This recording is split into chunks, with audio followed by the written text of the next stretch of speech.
లలితా సహస్రనామ స్తోత్రము 22-23 శ్లోకములు మరియు అర్థము.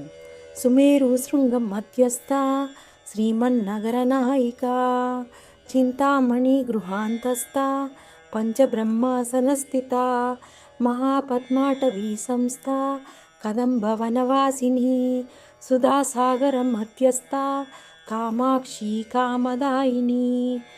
క్షీరసాగరం నుండి ఉద్భవించిన అమ్మ మేరు పర్వత శిఖరం యొక్క మధ్య ప్రవేశములో కదంబములు పద్మములతో కూడిన వనముల మధ్యన చింతామణులు ఐశ్వర్యములతో శోభాయమానంగా నిర్మింపబడిన గృహమునందు ఆ మహాదేవుని ఆజ్ఞతో 5 బ్రహ్మ రూపాలు అయిన సద్యోజాత, అఘోర, వామదేవ, తత్పురుష, ఈశానములు ఆవహించినట్టి ఆసనమును అధిష్ఠించి మహిమాన్వితమైన తేజస్సును తన కనుల నుండి వెలువరిస్తున్నట్లుగా మన ఈప్సితములను తీర్చునదిగా అగుపడుచున్నది.